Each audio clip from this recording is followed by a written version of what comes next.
নমস্কার, আমি ডক্টর দীপানিতা পাল, homeopathy consultant. আজ এই ভিডিওটির মাধ্যমে বলবো আপনাদের যাদের পাইলস বা অর্শের সমস্যা আছে তারা ডাক্তারের পরামর্শ নিয়ে ওষুধ তো খাচ্ছেন, তার পাশাপাশি আপনারা ঘরোয়া কোন কোন নিয়ম যদি ফলো করেন তাহলে আপনাদের পাইলসের সমস্যা থেকে দ্রুত মুক্তি পেয়ে যাবেন।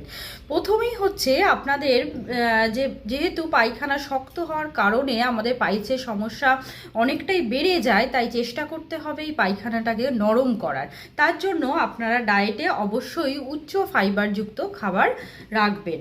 এছাড়াও আপনারা যেটা করবেন, পর্যাপ্ত পরিমাণে জল পান করবেন, তার পাশাপাশি পর্যাপ্ত ঘুমাবেন। এছাড়াও যেটা অ্যাভয়েড করবেন, আপনাদের রেড মিট অ্যাভয়েড করতে হবে, তার পাশাপাশি বেশি তেলযুক্ত খাবার অ্যাভয়েড করতে হবে এবং আপনাদের ময়দার তৈরি যে সমস্ত খাবার সেগুলোকে অ্যাভয়েড করতে হবে। এইগুলো কিন্তু আমাদের বডিটাকে শক্ত করে দেয়, তার জন্য এই খাবারগুলো এড়িয়ে চলাই ভালো। নেক্সট যে পয়েন্টটা হলো, আপনাদের যদি দেখা যায় যে ওই পাইলসের জায়গা প্রচণ্ড ফোলা আছে এবং খুব ব্যথা অনুভূত হচ্ছে, সেক্ষেত্রে আপনারা আইস প্যাক ব্যবহার করতে পারেন। এক্ষেত্রে আপনাদের ফোলাটাও যেমন কমবে, তার পাশাপাশি আপনাদের কিন্তু ব্যথাটাও অনেকটাই উপশম হবে।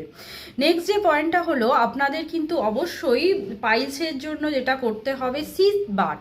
এইটা কীরকম, একটা টাবের মধ্যে গরম জল নিলেন, যেটা ঈষৎউষ্ণ হবে, যেটা আপনারা সহ্য করতে পারবেন, স্কিনে লাগিয়ে দেখবেন।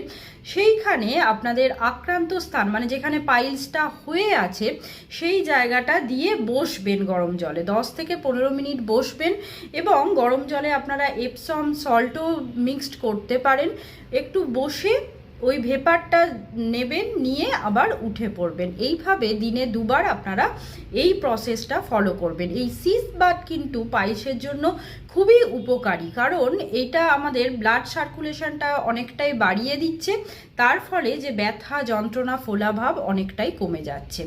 নেক্সট যে পয়েন্টটা হলো, আপনারা মল যখন ত্যাগ করছেন তখন চাপ দেবেন না, সেক্ষেত্রে কিন্তু আপনাদের পাইলসের সমস্যা বাড়িয়ে দিতে পারে। নিয়মিত ব্যায়াম করুন, তার ফলে ব্লাড সার্কুলেশন বেশি হবে এবং আপনাদের পাইলসের সমস্যা অনেকটাই কমে যাবে। যে আপনাদের রক্তটা এক জায়গায় ক্লট হওয়ার কারণে যেটা আপনাদের পাইলসের সমস্যাটা হচ্ছিল, সেটা অনেকটাই দেখা যাবে সার্কুলেশনের মাধ্যমে আপনাদের ওই জায়গায় ফোলা ভাবটাও যেমন কমবে, তার পাশাপাশি আপনাদের পাইলসের সমস্যা থেকেও আপনারা মুক্তি পেয়ে যাবেন।